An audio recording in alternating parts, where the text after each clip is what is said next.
What is up, ladies and gentlemen? My name is Michael, not Johnny Bravo, and today I want to do a quick little video talking about some of the changes to items on the PBE for support. So, first off, we have Trinkets. The first version of all these trinkets are free, and you can only have one trinket, which is why they're crossed out for me, because I have a Scrying Orb. The first one you can get, or the first one here, is the Warding Totem, which basically allows you to place a 60-second stealth ward on a 120-second cooldown. Stealth wards are basically just sight wards. That's what they're calling sight wards in Season 3.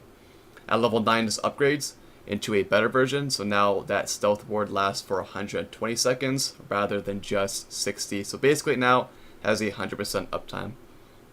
You can then come back and buy a better version for 475 gold, which is the same on all of these different trinkets, which you can either get a greater stealth totem, which now places a stealth ward for 180 seconds, or you can get a vision totem, which now places a vision ward for however long it lasts. Because now vision wards, you can only have 2 in your inventory at any time. They last forever, they're no longer invisible, and you can only have 1 on the map at any given time.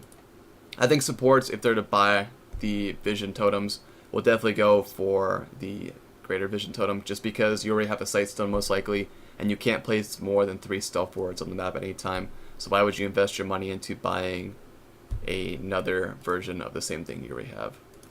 Sweeping Lens. This reveals and disables nearby invisible traps and wards for 4 seconds in a small radius with the free version. At level 9, this again upgrades into a better version and now reveals and disables nearby invisible traps, devices, which I guess are Heimer turrets, wards for 60 seconds, and a medium radius.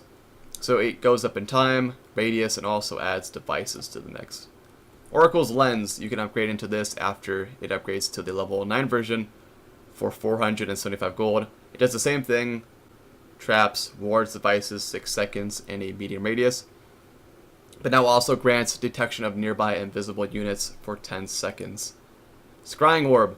It's basically like a mini clairvoyance. It reveals a small location within 1,100 unit range for 1 second. So, as you see here, that's really small.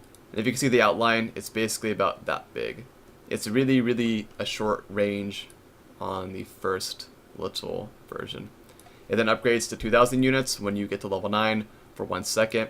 I'd say 2,000 units is about like right here-ish, or maybe up there. And then for 475 gold, you can get it to 2,500 units away, so somewhere out here. It's a little bit shorter than a Lux ulti. It seems kind of weaker than these two, but whatever. Also, we now have a Philosopher's Pebble, which is the kind of weaker version of a Philostone. It's for 365 gold, so when you first get into the game as a support, you can buy this if you want to.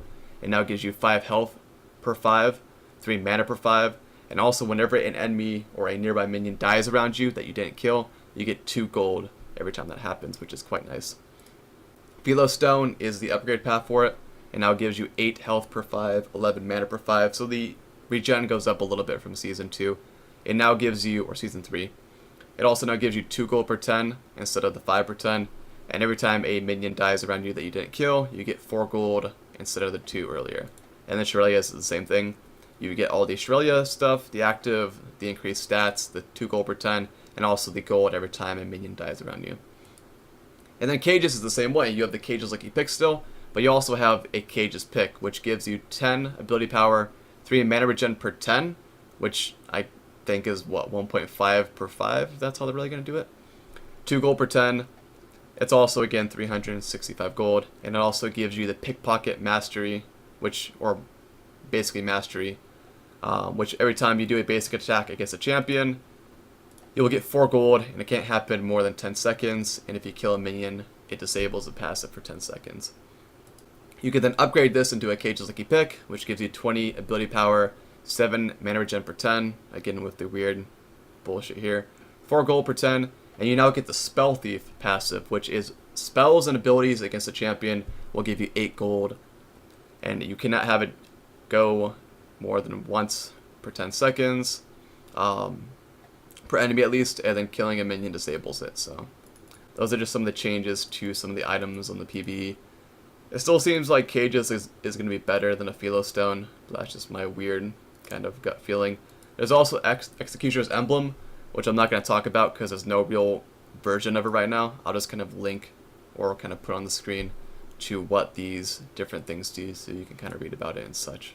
So that's all I got for today. I'll show off a little bit of the trinkets and stuff and what they do. And also kind of show off what the new passives for these GP10s do. Overall, it seems pretty cool. You definitely get a lot more gold, especially from the Kages Lucky Pick. You get an absurd amount of gold from that. So, until next time, y'all, just take it easy, and I'll just talk to y'all next time.